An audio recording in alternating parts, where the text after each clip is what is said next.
Good morning, everyone. Welcome back to the interview area at the U.S. Open Championship. We're thrilled to be joined by world number 3 and 2011 U.S. Open champion Rory Mcllroy. Rory, have you had a chance to play the course yesterday? I played the front nine yesterday. Okay, and any initial reaction? I liked it. Liked what I saw. I played here a couple of years ago, and I guess I played all the holes that are going to be played this week, but in a different setup or a different routing, I guess. So sort of had to jog my memory a little bit and try to remember. But yeah, great setup. It seems pretty playable off the tee. There's some rough, but if you just miss a fairway, you can certainly get it to the green. You're gonna lose control of your ball and not be able to spin it into the greens. But at least on the front nine, there's a lot of greens that have very manicured run-ups, so the greens probably play a little longer than they actually are. Maybe not quite as much as like a wing foot, where I think you're going to have to be a little more strategic than we were there. But overall, great setup. That front nine's got 2 short par 4s. It's got a very reachable par 5. The 2 par 3s are pretty tough. A couple of longer par 4s. Looking forward to seeing the back nine today. But I liked what I saw yesterday. We're going to go to Dan here on your right. I don't want to rub your nose in a bad prediction, but in February you said that this thing was dead in the water, and obviously now the U.S. Open. No. I thought we're at the U.S. We Open. We are at the U.S. Open. That LIV Golf was dead in the water, and obviously something has changed since then. So I'm wondering, what do you feel like you got wrong, whether it's about the state of the game or about your peers, to where this thing has more life than initially thought? Well, I guess I took a lot of players' statements at face value. I guess that's what I got wrong. You had people committed to the PGA Tour, and that's what the statements were put out, and people went back on that. So I guess I took them for face value, took them at their word, and I was wrong. All the way on your right. Rory, is the Caddy situation going to be the same as it was in Canada, or what's the plan for this week? No, so Harry and his wife had their second child last Thursday. So he got in last night, and he'll be on the bag this week. So Niall and I's run has come to an end at this point, and we've pretty good record. Had a 4th in Dubai and a 1st in Canada, and if I ever need someone to jump in for Harry, I've got a pretty good substitute there. We're going to take one from the WebEx on that same topic. It's actually from a Sports Illustrated for Kids reporter. Given the historical significance of Francis Ouimet victory here and his relationship with his caddy, can you talk a little bit more about your relationship with Harry? Geez, funny that the best question comes from a kid.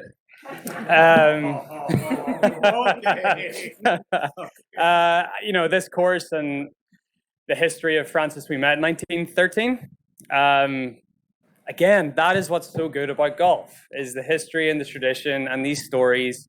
The fact that he grew up just off the 17th hole here, and we're still talking about it to this day, over 100 years on. Like, that's so cool. That's the great thing about this sport. And great to be back to a venue where there is so much history. Dave? Now I don't want to ask my question. After a victory like you had last week, I know you go to every event expecting to do well and wanting to win, but does it raise your expectations when you play like that? It certainly puts a pep in your step, gives you a lot of confidence. And going into last week, even coming off Memorial where I didn't have my best week, I still knew my game was there. I still knew that I was playing well. So regardless whether I think it was the fashion in which I won last week was what gave me the most pride.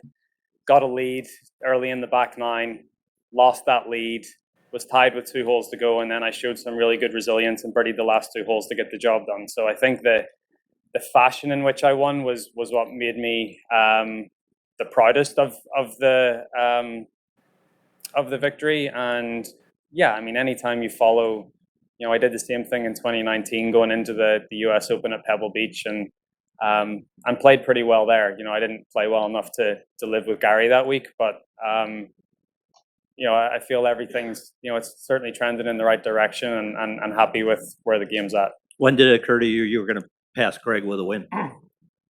I won the CJ Cup in October and got to 20, so I was just waiting for that 21st. We're going to go right here to Ben on your right. Rory, you've really emerged as the leader of the pro PGA Tour faction. Why have you taken that mantle of leadership? Because in my opinion, it's the right thing to do. The PGA Tour was created by people and, tour players that came before us, the likes of Jack Nicklaus, Arnold Palmer. They created something and worked hard for something, and I just hate to see all the players that came before us and all the hard work that they've put in, it just, come out to be nothing. I think one of the other things as well is, the PGA Tour has certainly given me a lot of opportunities, and I've benefited a lot from that. But I think what they've done for charity, they've raised, if you put all the other major sporting organizations in this country, so NFL, MLB, NBA, NHL, if you put all their charitable dollars combined, the PGA Tour has raised twice as much as that in their history. So that is a massive legacy and something that I don't think people talk enough about. So, when you're talking about the tour and everything that's happening right now, I think you just have to see the bigger picture than just the golf. And I think I've tried to take a wider view of everything, and I just think it's the right thing to do. We're going to go to Christine on your left. Hi, Rory. As you probably are aware, the 9/11 families have sent they've sent one scathing letter to Phil and 4 other U.S. players playing in the LIV Tour. And then they replied to Phil's non-answer yesterday with another scathing statement. Obviously it's related to Saudis and the Saudi involvement in 9/11. Do you understand the 9/11 family's point of view? Yeah, of course I do. I think everything that's happening with this tour, it legitimizes their place in the world. And I'm not saying, I'm sure not every Saudi Arabian is a bad person, and it's very, we're talking about this in such a generalized way, and I've spent a lot of time in the Middle East, and the vast majority of people that I've met there are very, very nice people, but there's bad people everywhere. And, the bad people that came from that part of the world did some absolutely horrendous things. And of course, I understand where these families are coming from. And in this day and age, everything is just so intertwined, and it's hard to separate, sport from politics, from dirty money from clean money. It's a very convoluted world right now, and I certainly empathize with those families, and I can't imagine. I have friends that have lost people in 9/11, and it's a really tragic thing, and I empathize with those families, and I certainly understand their concerns and frustrations with it all. If I may just follow up, thank you. Do you consider what Phil and the others are doing to be sports washing, to be actually in business with MBS versus just playing in one tournament?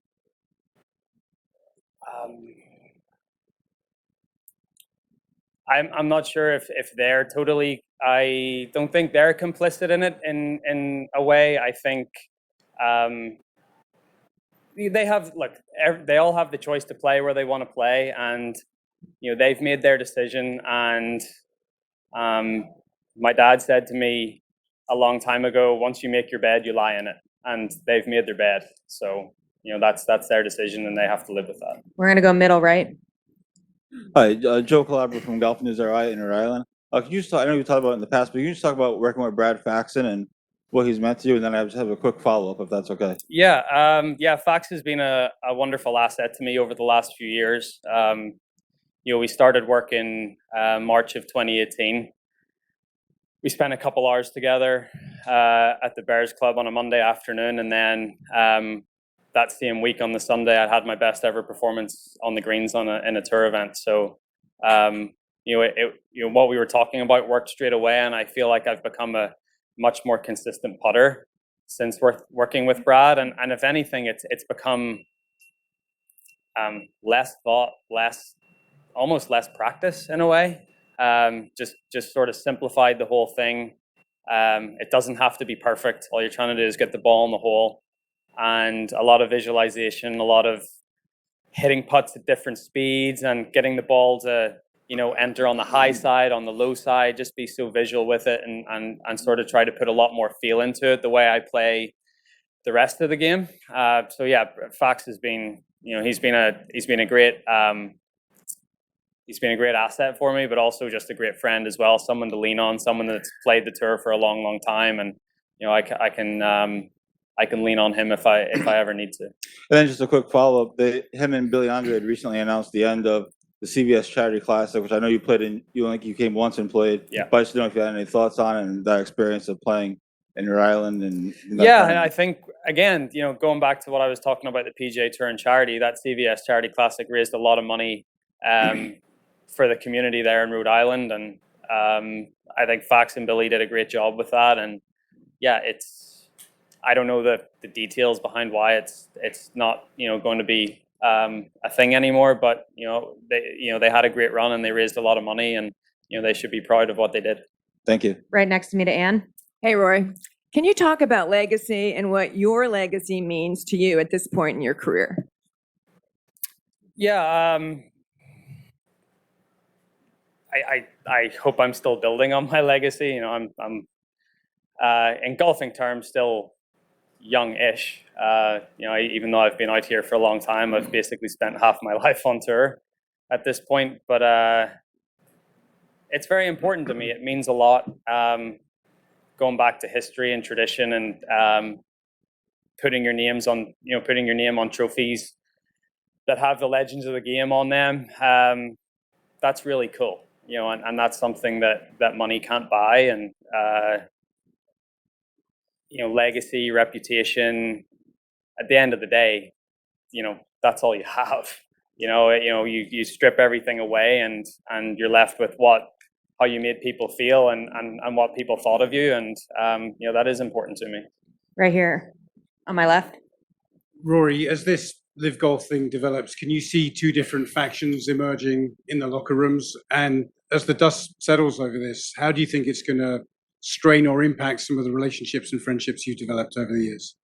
I don't think it'll strain any relationships, or I'm still going to be close with the guys that have made the decision to play those events. It's not as if you agree on absolutely everything that all your friends do. You're going to have a difference of opinion on a lot of things, and that's fine. That's what makes this a great world. We can't all agree on everything. So I don't know. I don't think anyone can see where this thing will be in 5 years' time or 10 years' time. If I had a crystal ball, I could obviously give you a better answer, but I honestly don't know. I just think for a lot of the guys that are going to play that are younger, sort of similar age to me or a little younger than me, it seems like quite short-term thinking, and they're not really looking at the big picture. And again, that's all. I've just tried to sort of see this with a wider lens from the start. We're going to go to Scott on your far right. Yeah, Rory, I was wondering, considering the timing of last week in Canada going up against their debut, did that light a little motivational fire maybe under you to play well that week opposite that? And do you find yourself at all recruiting some of your peers to stay with the PGA Tour right now in conversations and, things like that? I don't think it gives me motivation. Look, I talked about going out there on Sunday and trying to get my 21st win and all that. A little bit petty, I guess, in a way, but yeah, did it help me win, or it helped me keep a level of intensity up? Probably. But but no, I don't think I don't think what was happening in London gave me any more motivation. I wanted to go there and play well like I do every week, and I got hot on the weekend, and it was nice to get a victory. Recruitment wise, not. I mean, like everyone's their own person out here, and they have their own goals and their own beliefs. My goals, I've realized, are a lot different than some other people's goals out here, and again, that's fine. Everyone's different, and they make their own decisions based on what they feel is right for themselves. So I don't feel I need to recruit anyone, or I mean, I'm not. I don't work for the PGA Tour. They work for me. So it's people make their own decisions, and for me, this my schedule and where I play, and having the ability to pick and choose the courses I want to go to and what's going to give me the best chance to be successful and build on my career, build on my legacy. It's nice to have all those options open to be able to choose from. On your left, Mark, and then Doug. Rory, this is a little bit of a devil's advocate question regarding LIV. Of course it is, Mark, from you. But my question is, and I know the circumstances are much different, but years ago, a lot of the European Tour players came over to the PGA Tour because the money was bigger and whatnot. Are there any parallels there to some degree, even though there's no history to LIV? No, so you got 3 of the 4 major championships are in the United States. The travel gets increasingly more difficult going back and forth.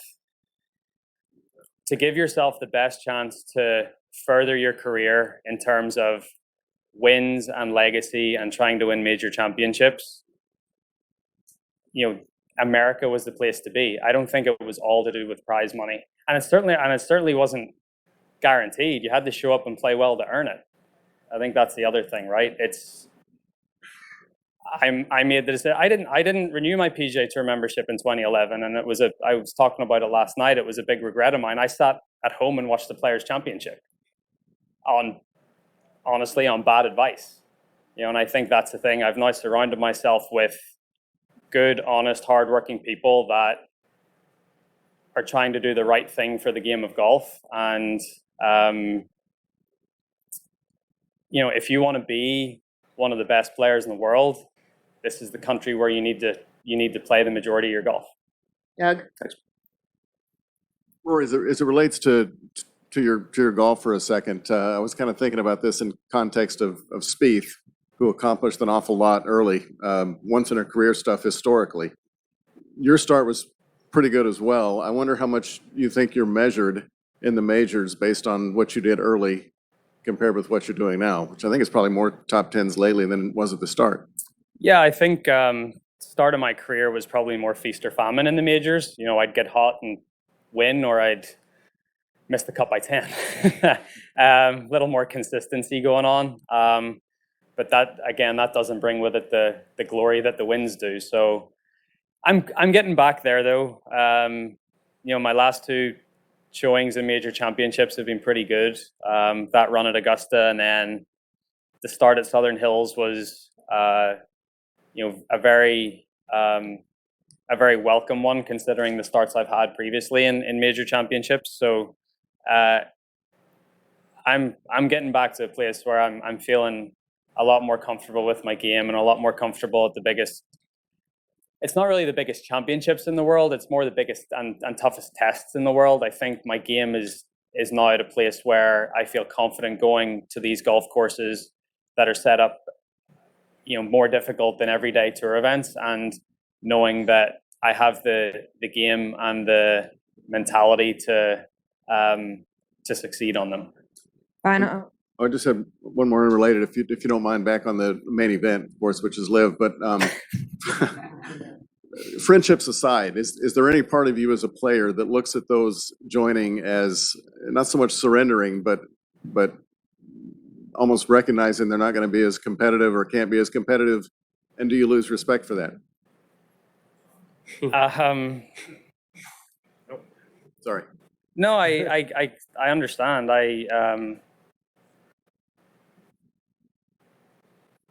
Yes, because a lot of these guys are, in their late 40s, or, in Phil's case, early 50s, and yeah, I think everyone in this room, and they would say to you themselves that their best days are behind them. And that's why I don't understand for the guys that are a similar age to me going, because I would like to believe that my best days are still ahead of me, and I think theirs are too.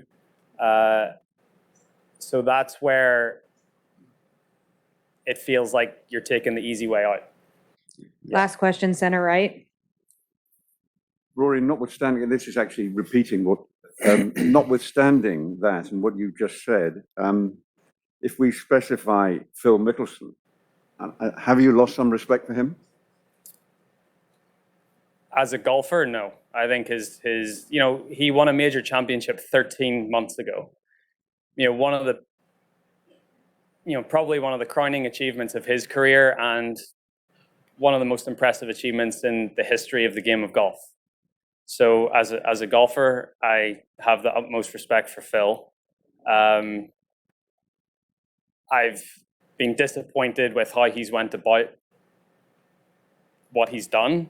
But I think he has come back and shown some remorse about how he's handled some things. So I think he's learned from that. And I'm like, who am I to sit up here and give Phil a lesson on how to do things? I mean, he's had a wonderful career and he's his own man, and he's a great addition to the field this week. So, am I disappointed he's taken the route that he's taken? I am.